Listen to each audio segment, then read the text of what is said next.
Alright, so this is part 2 of my making a weapon, in this case a missile, for BDArmory, and this is going to cover the texturing. This is going to be UV, AO, and the actual texturing. Now I use GIMP, which we are going to get to before long, which is why my textures are not amazing. Now, before we go any further, I want to look at an actual picture of this missile and see roughly where things are. Now you'll see this brown ring. Now if I go to this very useful link, make sure you take a look at that. This tells you all the colors using hex, HTML, and at Federal Standard, and it tells you what they mean, which is awesome. And then this gives you a reason why Navy missiles are like gray, and this tells you basically what you need to know for this. And this yellow ring tells me it has a high explosive warhead, and this brown ring, which you'll notice there's one on the booster as well, tells me that it is in fact rocket powered. And this blue ring tells me there's no warhead in this. This is for training. So unless there's no black ring. So we're going to compare to this yellow one, which we can see some of, and you'll see there's just a few. I can't do the rivets because I don't have Photoshop, which is why my missiles are lacking rivets. But you will see that this brown ring is obviously pretty easy to make. So we're going to go here, and I like to just do it simply. So we're going to go over here, and we're going to go to Loop Cut and Slide, a tool you've already seen me use, and we're going to, you want to be like that, don't you? I didn't mean to do that. Well, you'll notice it's trying to copy this sort of indent, which is not ideal, but we'll just play along, because here's what we're going to do. We're going to grab these faces, and we're going to try and I'm just going to kind of drag these so they're straight again. So actually, we're going to grab all of the faces that are like that. And this isn't going to be perfect, but you're not going to notice it too much in game because it's going to be pretty close. So we just do that, and then these front, well, hang on, go back. Boom. And then these front ones just need to slide out a little bit more to the front now, which is fine, because that's pretty easy to do. And I'm probably going to have to do this on the other one because I did the weird fin pull, which is not an ideal way to do things, but it works. And you can see this is actually not quite perfect, and I am a total perfectionist sometimes, and that causes me personal issue and angst. So we're going to go here, and it looks perfect now, and it's just like so, it's just 1 pixel off. So we're going to just move it 1 pixel, and that's fine. So that's going to be a brown ring. So we go over here, and the other brown ring is going to be roughly in this vicinity, and we're just going to grab Loop Cut and Slide, and oh, it's going to do it again, which is kind of annoying. So we're going to make another brown ring in this case, just doing the same thing we did before. And it's pretty boring. This is one of the tedious parts of modeling, if there is not a tedious part. I don't know what it is. Well, it's exciting to me because I find enjoyment from it, but so we're going to make this one just correct to the front rather than this back, because it's a little differently. Why not? Now we go here, and we're going to just drag you out. Like, you're going to just be like 1, 2, 3 pixels over. So now we've got that nice ring. Now, luckily over here it should be normal, because we need that yellow ring, which is, if I look back here, about here. So, once again, no need to be perfectly precise, and that's about that. So that's going to be that yellow ring. So, if we look at it a little closely, you'll see there really isn't too much else. There's this little black thing, but we don't need that. So, excuse me.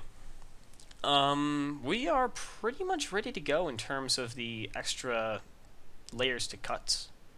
So going back here, I'm going to do a quick demo on what I'm about to do, which is what's called UV mapping. So UV mapping basically takes each face and assigns it to a position on this grid, which you open in Blender. You can either go up here or you just drag a new window out, which I'm not going to do because it's annoying, and just go to UV editing, UV image editor. So an example of what UV editing is if you take this cube, I want to take this cube and have each face represent a portion on here. So I'm going to basically go to UV and go to Mark Seam, and we're going to just do what you may have seen before in other areas of life. I don't know. And we're basically going to cut this square like so. So each seam is going to be unwrapped. So if I click unwrap, boop, we get this nice little thing. Now if I go down, this window has 2 modes, in sync and out of sync. Out of sync just tells you what you have highlighted, and if you go to this, it tells you that way. In sync will only show what's highlighted, but allows you to move these whole faces if you go like this. So I can go like this and move the whole thing, whereas if I'm in the other mode, I can just grab each hitting H removes them, so don't do that. And just move that. And you can scale these all you want. Don't scale them too much, and if they're like really messy, that's not good. And that's basically just the gist of that. I'll show in more detail. I don't care if I don't need to save that. I've got the second window. I had just a mini heart attack for a second there. So remember, this is over here for that reason. We don't want it to be like interfering. So I'm going to just start selecting all these little edges. In this case, I'll need to go down here and manually select these edges. That's fine though. And we're going to just grab everything that we want to be black. Just have a seam on it. Oops, boop, boop. Boom, boom, boom. Okay, yeah, you are all weird. And that's like so. So this is going to be annoying right here. So I think what I'm going to do is just like have both highlighted. Hello. First one's so easy compared to the second. Remember, holding Alt allows it to like do that thing where it selects so much of it at once. And the camera sometimes doesn't play nice, and that's annoying. There we go. I guess then you get here too.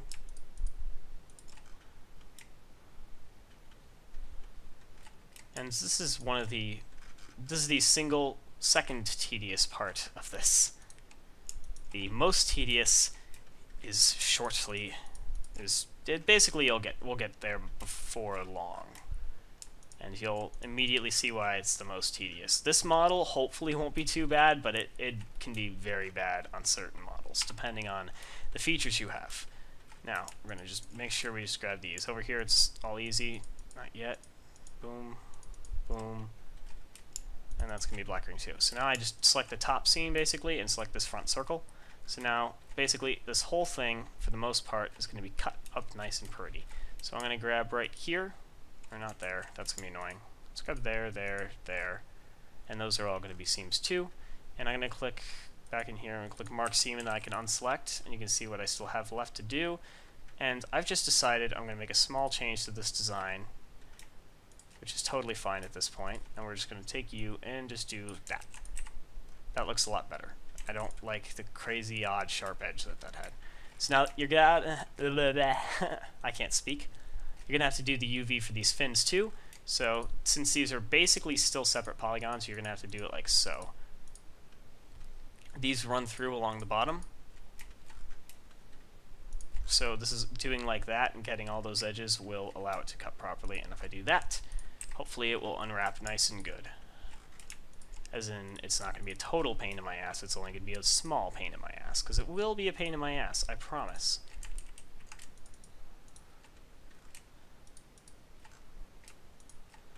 Just got to get this on all fins. So all, in this case, 12, I guess. Right? Yeah, 12. I just realized there's going to be 12 animated parts on this model. Hey, bae. I've bit off a lot for a video. And once again, I sound psychotic to anyone who's just listening from the hallway. Luckily, everyone already knows I am crazy, so they don't need to be concerned by thinking I'm even more crazy than before, because it's not that odd. Yep, and that one.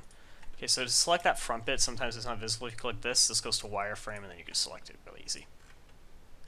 And Mark Seam. And I'm just gonna go here.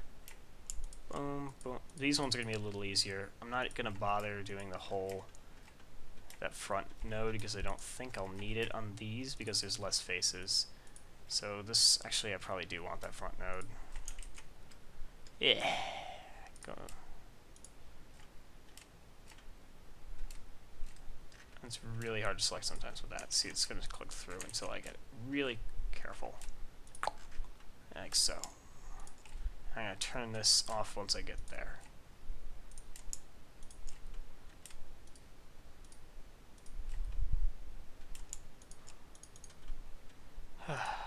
It's annoying.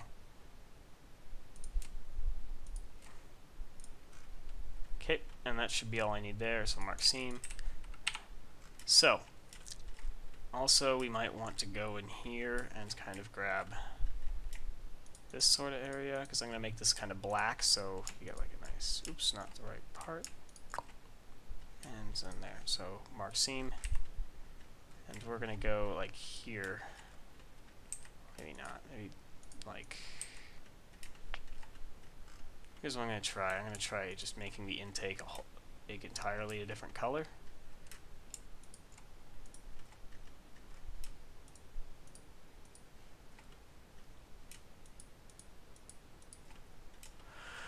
I guess that represents the front. Maybe.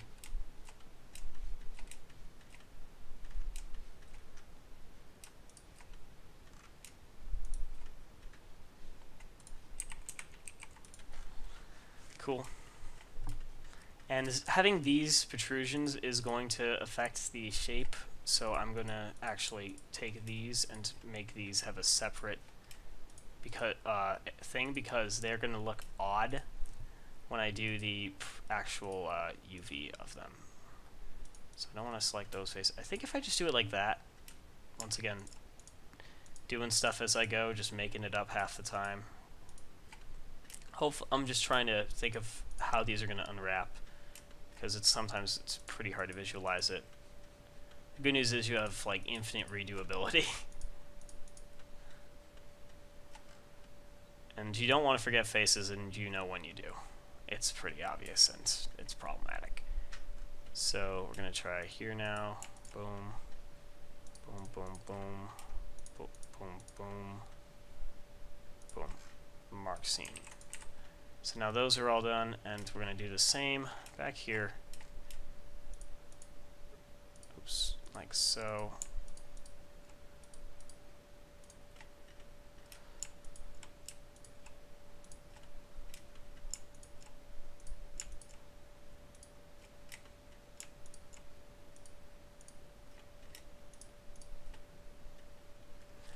And it's just, we got to repeat everything 4 times over, or in this case 12 times over. And that's just how 3D modeling is. It's a lot of repetition, but in the end you get something that looks pretty cool. A lot of the time anyway. Sometimes it looks like a total piece of shit. Not gonna lie, I've had those moments where I'm just like, okay, I'm gonna completely restart. Especially when I'm trying to do it in a deadline. In this case, I think the laundry center closes at 10 p.m. Not to say this is gonna take that long. Praying to God it won't. But I also don't want to be doing my laundry very late. And I'm not kidding that I really need to do my laundry. I'm not re-wearing stuff because that's kind of gross. So I gotta redo it. Okay, so we also have to make sure we don't forget to do this guy, because he was separated, so it's easy to forget about him. And we're gonna just do kind of what we did on the other. So mark seams. And now we gotta do the fins.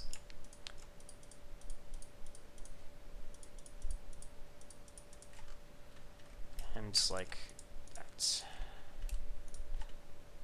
I'm just trying to visualize how this is going to unwrap, and it's going to be odd, I think. But it should be better than if it was not done what I've been doing, I think. I don't know.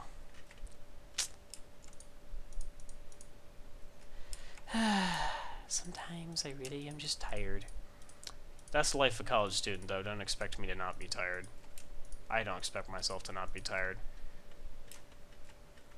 It's Tuesday after Labor Day and I'm tired. I shouldn't be tired. Labor Day is literally celebrated by not performing any sort of labor whatsoever. I love that concept of a holiday. Let's just celebrate our efforts throughout the whole year by doing nothing. I'm good with that. Now, I forgot I was supposed to get those front seams. Now, I don't think I won't need the back ones. I don't really need the front ones either, but it's just completionist in me. Okay, so turn off wireframe. Alright, so we've got all these different parts marked, so we're going to hit A, and we're going to hit unwrap, and we're going to go here to, actually I think I'll just drag this window over, and we'll open U to UV imager, and oh my god, what the hell? What is all this? It's all mutated and shit. If I scale this, what are you? I don't even know. That's because the object does not have even scale. And it gave me a little warning up there. So what I'm going to do is hit Control A, or rather, go to Object Mode and hit all this in Control A, and we're going to click Rotation and Scale, and save, and then go back to Edit Mode, select all of it, and hit Unwrap again. much more orderly looking, isn't it? That's because I've basically told all the parts you're supposed to be the same. So, yeah, this is how these unwrapped, and thankfully that is not overlapping on itself, which is good because that would makes the AO really awkward and bad. So, this is the main body, and since the texture on it is not going to be very detailed, it doesn't need to be as big, so we're going to scale it down, and we're going to just try and maximize space. This is what I meant by the single tedious part, because I have to make sure all of this fits on the grid, is not too close together, and is of similar scale. And you'll see how annoying that can be. The good news is this is not as complicated as some meshes I've had to work with. I think the most complicated was, of the new stuff I've been working with, probably the Tomahawk, which is not yet released, and I should probably have not said is a thing at all. That's one of those grids, and these are all going to be basically the same texture as the main body, so this is more of them, so we're just going to start placing them in the vicinity of what's going to be the main body texture, because they don't need to have too much detail. I just want them to be in the right spots so they're all marked properly. I don't know what those are yet. What are you? Notice how this is overlapping itself. I have to figure out what the hell this is. So we're going to go into here and select faces. And this is unfortunately... so I've messed up on one of these. And the really annoying part of UV editing is that now that I know that I've messed up and I can see exactly where I did, I now have to restart completely. I don't have to restart marking seams, but I have to restart all the movements I was doing over there. So let me quickly look for any other blatant errors before I continue. That's going to be tight, but it should work.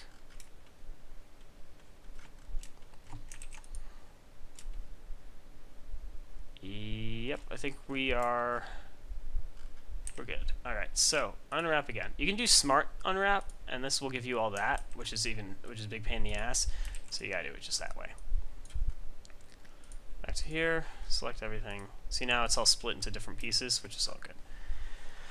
So this is the tedium of everything here, which is basically I now have to separate everything by color, and I'm going to do this off camera for everyone's sanity, including my own, because I don't want to have to just try and talk through this whole thing, because that will distract me and make it take even longer. So I will join you guys in a short time later. That took a bit less time than expected, actually.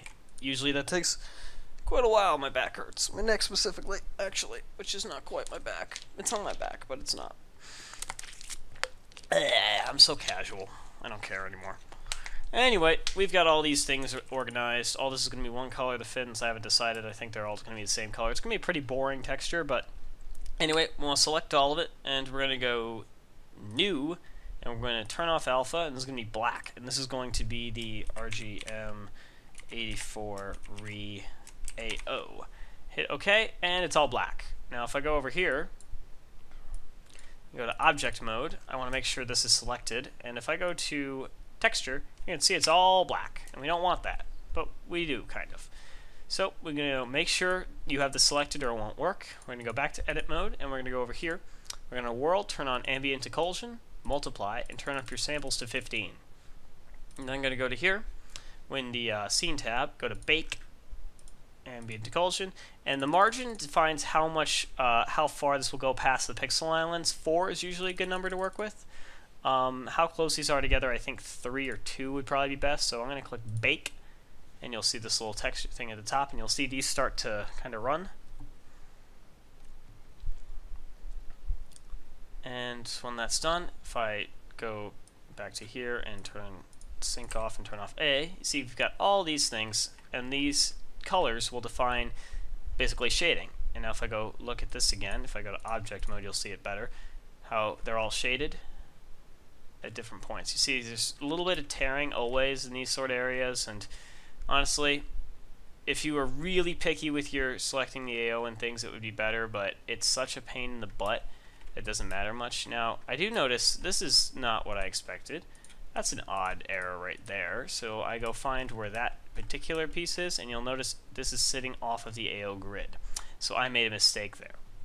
For that reason, I will basically turn this off, A again, and go back to here, and we're gonna, if I try and move this, is it gonna snap back? Nope, but now that's back on, and this is probably off too.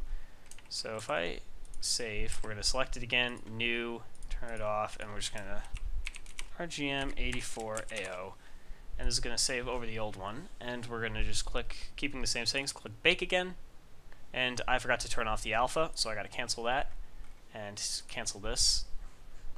New, turning off alpha, RGM 84AO. My phone just dinged, but it's on vibrate. My roommate is asking what I'm doing.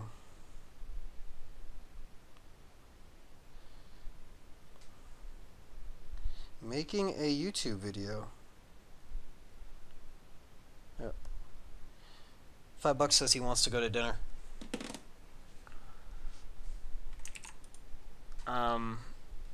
Bake.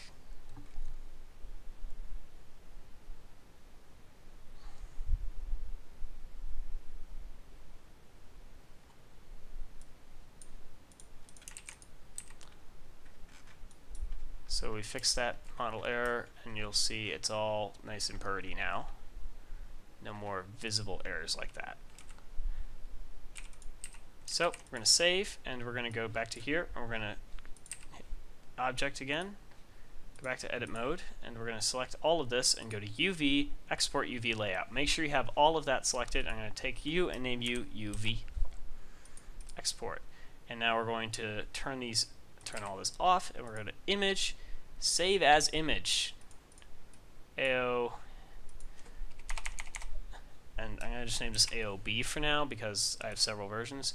We're going to close you, and we're going to go to GIMP because I'm too cheap to buy Photoshop even at the student discount. Oh, he wants his lab coat. Yeah, I'll bring it out. Yeah, sure, I can do that.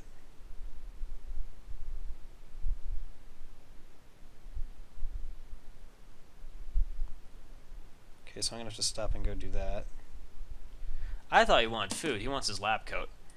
That is not what I meant to go. Documents, Blender, Models, Open, and we're gonna, so now we've got this, and we're gonna close that because it's somewhat annoying to me. File, Open as Layers, we're gonna grab that UV layer and do that. Ooh, what did I touch? Alright, I'll be back in a minute, guys. I gotta go do something real quick. And, real quick. Alright, I'm back. That took a bit longer than expected, but, yeah, we're back. And, we are now in GIMP, and I've imported the AO layer and this layer, which is the UV, so I turn that off and it gets rid of the lines. Anyway, I want to take this layer and go to Mode Multiply, which is not going to change much right now, and I'm not sure why. It normally will make it lighter, but, whatever. We're going to go New Layer, and we're going to add 2 new layers. And these are both going to be behind here, so now it's darker because I've got the air layer. I'm going to go Bucket Fill and put white, and that's going to be basically the base color layer.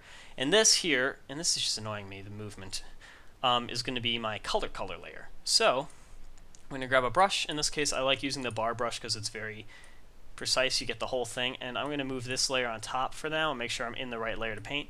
And this is just so I get a very clear picture of what I am painting.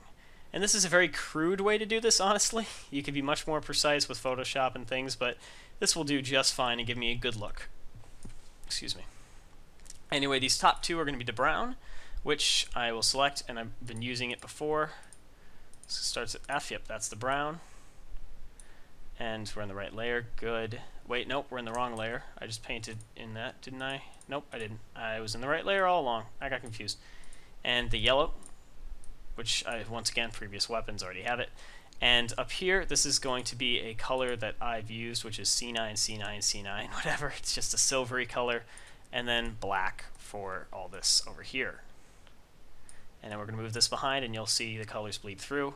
So that's the majority of it. If I want to add text, which in this case I will not, because I have no idea where it is, and I really don't care that much, then I would put those in new layers. But anyway, I do this.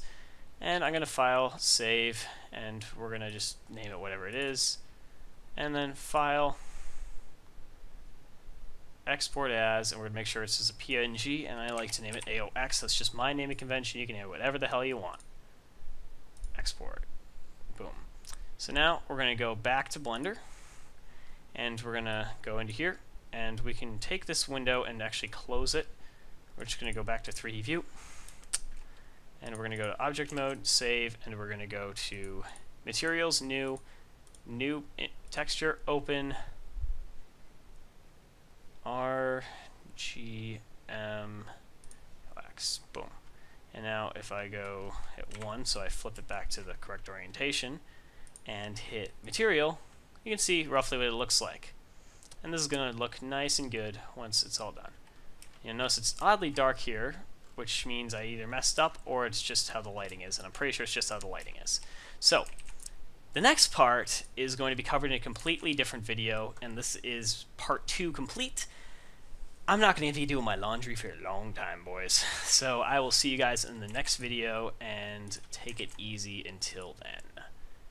And don't break everything. I have done that already. Adios.